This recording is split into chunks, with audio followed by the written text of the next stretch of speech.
Right, and now on to the strength assessment. For this one, I was reading it up about Steve Maisch. He's got this article online called The Economics of Training, basically about if you spend your time training one thing, you're obviously going to neglect another, and so it becomes this kind of but a challenge to actually decide where to put your training focus, or at least this is what the article is based around.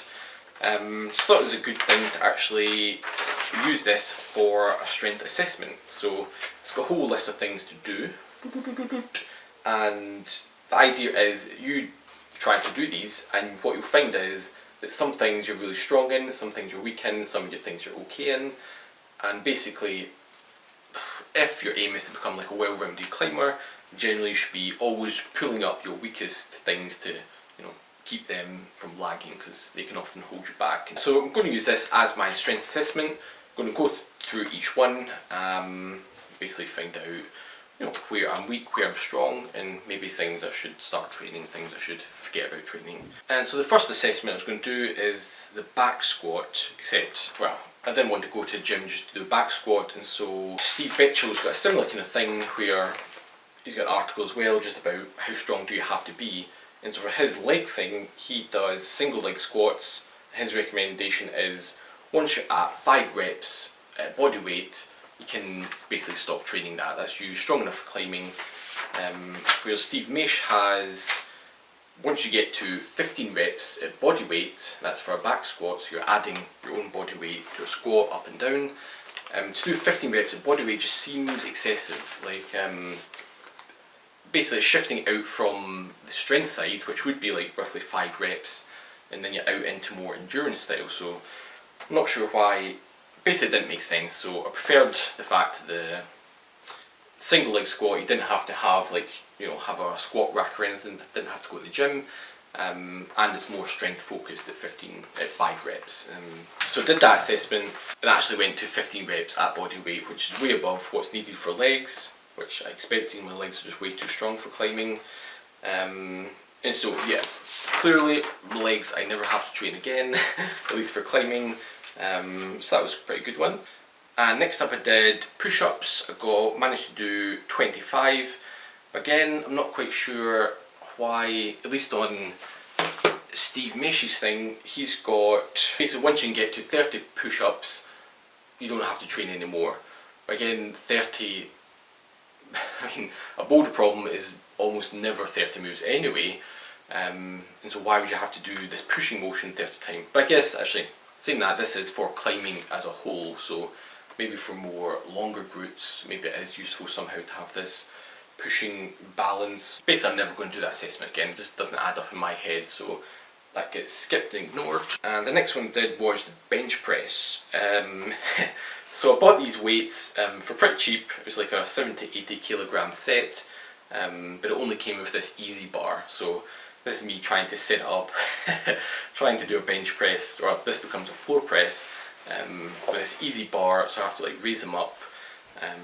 But anyway, I get to 65 kilos plus a 5 kilogram bar, so that is a full body weight bench press effectively. And so with Steve Maisch, he recommends 15 reps at body weight. Once you can get to that, you don't have to train it anymore. But again, this high 15 rep thing, I don't know why he's doing that. So I'm going with Steve Bechtel's one, which is bench press. He recommends once you get to 1.25 times body weight, you can stop training that, it's strong enough. So I'm at 1 times body weight, so got a little bit of improvement to do there, but I'm probably decent enough at that already, at least for my level, roughly V5. And next up is the deadlift. So here I'm again basically just trying for that easy bar. So that's 70 kilos in the bar, I can do it for 3 reps and definitely feels nowhere near my maximum. But actually this is me doing it now with, bought some extra weights, so 2 25 kilo plates plus a straight bar.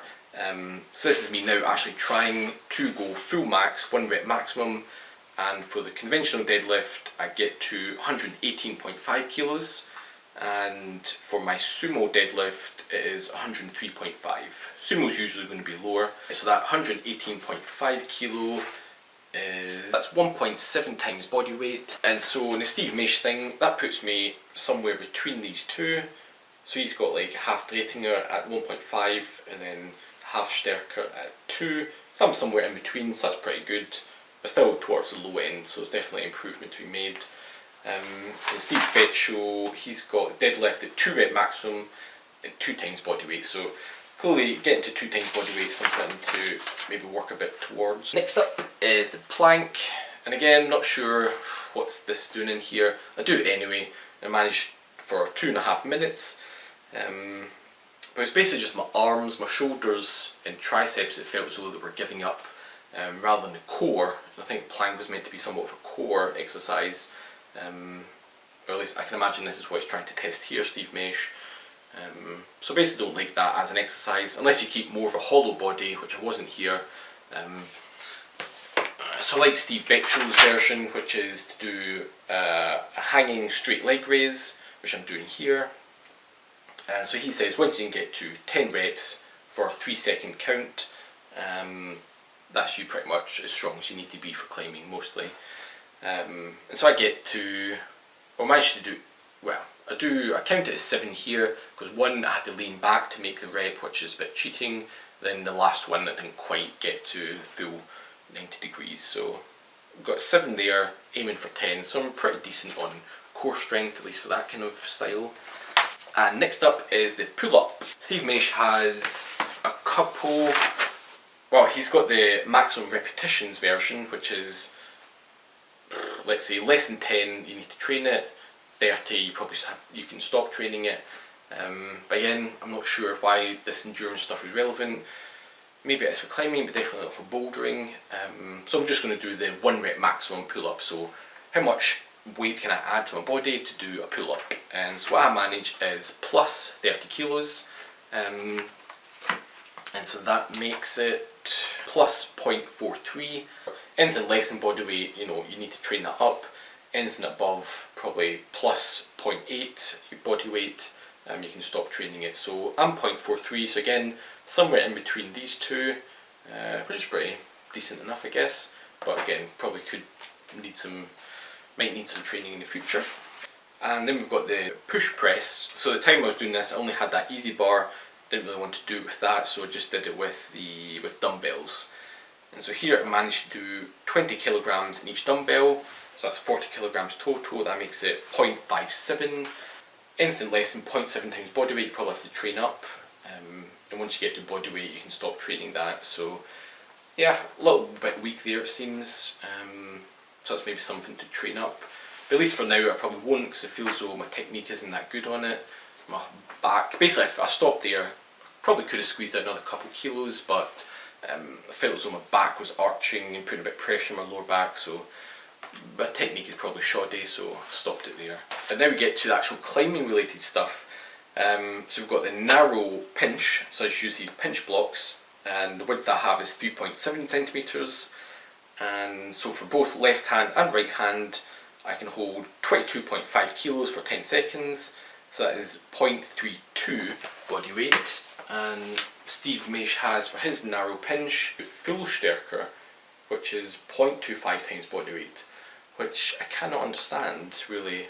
But it seems as though there's something, and it's the same thing, sorry, with the wide pinch as well. So for full Stärker that's 0.4, so I'm above full Stärker for narrow pinch, and somewhere in here for the wide pinch. Yeah, so I can't quite explain how this can be. Climbing for just over a year, yeah, supposedly really strong on pinch, and I actually thought going into this my pinches would be weak because I've never trained them. I feel as though I don't do them often when climbing, and so I just assumed it was going to be a weakness. So I can't quite explain it. My best guess is, so these are the pinch blocks I use, and you can see possibly that it curves a little bit out at the top. It's not quite straight. It's a bit, I mean, actually now this is next to it, it is quite minimal. But basically I was just looking for explanations for why it seems so much stronger in this grip. I'm not sure. And same with this one's slightly worse. It's a bit of a more of a bend to it. But still it's nothing, you can see here, it's a little bit there is a little bit of a bend, and so when I'm actually gripping this, I do get a little bit of an advantage, I think. But it doesn't seem as though it's that much, like maybe like a couple kilo difference, not as crazy as what I've got. Yeah, so that one's a bit of a mystery. I'm not quite sure how to interpret that. For my next assessment, I'm going to make another pinch block, making sure that it is perfectly straight. And yeah, see what that's like. But yeah, an interesting one. And so for the next one, I do the campus reach test. And so here I am just campusing up. It should be like a slap test where you just basically try and slap as high as possible. But these ones I actually managed to latch that rung. And so that distance for left and right is 77 centimetres. So that's kind of just a measure of your explosive pulling power, which definitely is relevant to climbing. Steve Maisch and Steve Bechtel don't mention that, so that's just one from my own interest. I think that is quite relevant, so stuck it in there just to log it away. So finally getting to finger strength. So this is why this is a bit delayed from when I wanted to do it. Yeah, now I've got the fingerboard hanging up. I try the 2-finger middle. For this one it's 2 arms, 25mm flat pocket with the middle 2 open. So I'm using, the only difference is I'm using a 30mm, but not quite the back, so it's probably close enough. And so for this one I managed to add plus 30 kilos, so that is 0.43 body weight, and so that puts me pretty much at the bottom here.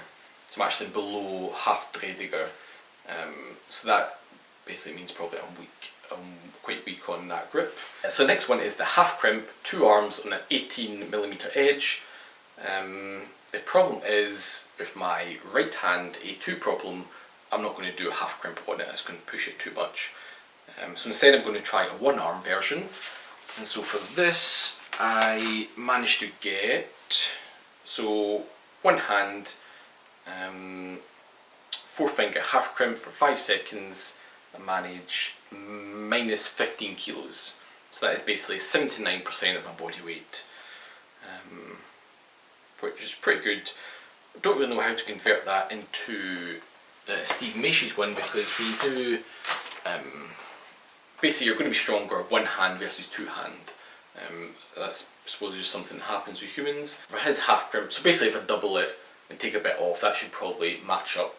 So I'm going to double it, take 90% of that, which means I'm getting plus 30, which is 0.43, which puts me pretty much at the low end. Pretty similar then to, actually matches almost exactly to the 2-finger strength. So my half crimp versus 2-finger is probably roughly the same, and both of them are pretty weak. And actually based on this, my finger strength are the weakest things out of all my climbing. And finger strength is kind of the most important for climbing, so this isn't that good. Actually, the other thing I did was Lattice Climbing, or Lattice Training. They have an assessment, and on another Training Beta podcast, Tom Randall is talking about, so basically they use to test finger strength is a 20mm strip, and you hang one arm on it and see how much weight you can add or take off, whatever strength level you're at. And for V5, he says on the podcast, if you can, a V5 person is roughly going to be about 80% of body weight they can hang from a 20mm edge, 1 arm, 4-finger, half crimp. And so I'm pretty much on that, but in the Beastmaker, the edge I was using is 23mm roughly. So if I went down 20 mils, I'd probably lose a bit of strength. So it seems like I'm a little bit low on finger strength even for V5. And actually, so the last thing I test is 1 hand, 3-finger drag. So try that left hand, right hand. So left hand I managed 5 seconds body weight minus 10 kilos, so that is 0.86. So that's probably close, because I'm using a slightly bigger edge, but I'm getting 0.86 versus 0.8. So I'm probably like roughly the right strength level for a 3-finger open. And then for right hand I managed 10 seconds, the same weight, so that's pretty good. But it is interesting that I guess it's because that's what I've been using most often recently, my 3-finger open is stronger than my 4-finger half crimp. That's interesting, but yeah. But I think this is really good just for a weakness assessment. as he mentions in the article, it's not really so much about getting to full stärke on everything, it's more about finding where you are in each of them and working on your weaknesses, bringing them up to where the other ones are in strength level. And so right now, looking at this assessment, biggest weaknesses are my middle 2 open and my half crimp. And so because these are the most climbing related, that's definitely where I'm going to be working on to improve basically. That's a definite priority now, because I've kind of verified my finger strength is a bit weak, so definitely need to work on it. And that's why these kind of assessments are really good. It kind of gives you the numbers in terms of what level is strong, what level is weak, but at least I can see the comparison roughly. And yeah, finger strength is something to work on, and probably will be going forward. Now I've got my fingerboard, devised a little plan to try and improve that, and yeah, see how I go.